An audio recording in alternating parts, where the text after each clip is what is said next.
Day 13. Welcome back. I'm Dr. Rivka Edery, author of Spatial Psy. I'm so excited that we're back together again today. So, for day 13, if you did yesterday's work properly, something of yours is dead. You named the strongest pattern you believed in. You wrote a real test, a specific observation in a named window that could defeat it. And then the world went ahead and did the thing that defeated it. Or you went back through your log and found the thread you had been keeping conveniently vague, and you made it stand up straight and it fell over. So there is now a miss in your notebook, in your own handwriting, dated. And I suspect that some of you have spent the last day in a very particular state that I want to name out loud because you may not have named it to yourself. You are not merely disappointed. You are quietly wondering whether the miss has told you something about the whole enterprise. Whether this is the moment you found out that the last 12 days were an elaborate way of proving that there was never anything there. Today is not about the miss. You already know how to log a miss. You've been trained to do that since day one. Today is about the hour that follows it, because that hour is where practitioners are actually lost and almost nobody teaches it. Let me separate two things that are currently fused together in your chest. What it feels like. The method failed, or you failed. 12 days of work, and the first time anything got tested, it did not hold, which rather suggests there was never anything to hold and you have been carefully documented nothing.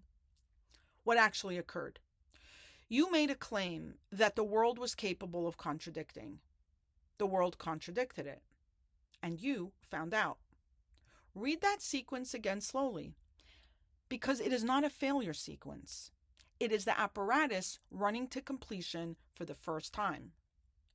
Consider what would have had to be true for this not to happen. Your claim would have had to be unfalsifiable, vague enough or elastic enough that no observation could ever have dented it. And then nothing would have died, and you would have felt wonderful, and you would have learned precisely nothing. The miss is not evidence that the instrument is broken. The miss is the first evidence you have ever had that the instrument is connected to anything at all, because something outside your own head reached in and moved the needle against your wishes. This has never happened to you in this practice before. Everything until now has been recording. This is the first time the world talked back. And the very first thing it said was, no. That is not a bad outcome. That is a working circuit. Here is the discipline of today. And it is a discipline of scope. A miss is information about one claim. It is not a verdict on the practice. One thread died in its window. That is a fact about the thread. It is not a fact about your hands. It is not a fact about your deck. It is not a fact about whether you are the sort of person who can do this. And it is certainly not a fact about your worth. Now, notice what your mind wants to do with the miss, because it is doing it right now, and it is doing it beneath your awareness. It wants to generalize. One thread failed, therefore the threads fail. One pattern was invented, therefore I invent patterns. One claim was noise, therefore it is all noise. Look at that shape. Look at the shape of that reasoning. And then look at it very hard, because it is exactly, precisely, structurally, identically the same error that produces a false positive. Think about it. The person who finds a face in the wallpaper takes one coincidence and generalizes it into a presence. You are about to take one disconfirmation and generalize it into an absence. The direction of travel is opposite. The machinery is the same machinery, a single data point, inflated by feeling into a global conclusion. You did not accept the click as proof on day 11. Do not accept the crash as proof today. One is one. The whole architecture of this method exists to keep you from converting one into everything. And it does not stop applying merely because the one has gone against you. 3 ways to mishandle a miss.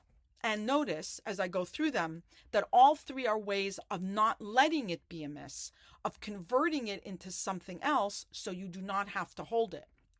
The first, rescue it. Well, it was symbolic. It was true in a deeper sense. The window was wrong, not the reading. That is meaning migration. And you learned yesterday why it is forbidden. It arrives dressed as insight, and it destroys not just this entry, but the credibility of every other entry in the notebook. If you do this today, everything you've built becomes unreadable, including the things you got right. The second, discard everything. The whole thing is nonsense. I have been fooling myself for 12 days, and this proves it. We've just covered this. It is overgeneralization. It is the wallpaper face error running backwards, and it is not more rigorous than the first mistake merely because it was more painful. Self-flagellation is not evidence. A conclusion does not become true because believing it hurts. And the third, which is the one that actually ends practices. Punish yourself. I am a fraud. I should have known. Real practitioners do not miss. Watch the move being made there. A data point about one claim has been converted into a judgment about your character. And once it is a judgment about your character, you cannot log it, examine it, or learn from it. You can only avoid it. And avoiding it means avoiding the table. This is how people leave. Not in a dramatic renunciation. They just find over the next few days that they do not much like, feel like doing this session tonight. And then it's a week, and then the notebook is in a drawer. The miss did not do that. What they did with the miss did that. So what do you actually do? It is unglamorous, and it takes about 4 minutes. 1, score it as a miss. In the log, in ink, dated, and do not soften the wording. No, partial. No, inconclusive. No, did not fully resolve. It missed. Write that it missed. The whole value of the entry is in its bluntness. 2, don't explain it. No rescue. No paragraph beginning with, in fairness. The entry stands as it fell. You are permitted to be wrong in your own notebook without immediately mounting a defense. 3, note what it kills. Be explicit. Which pattern is now dead? Write the sentence. My voids do not consistently fall in the lower right. Tested, day 13, failed. That is a real finding in the strict sense. It is knowledge you did not have yesterday, and it was expensive to get. 4, and this is the step people skip, and it is the step that keeps them in the practice.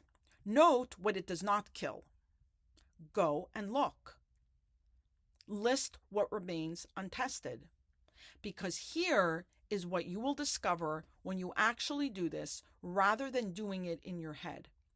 Most of your log is entirely untouched by this miss. Your recurring cluster zone is untouched. Your somatic distinctions are untouched. Every geometry sentence you have written is untouched. One thread died.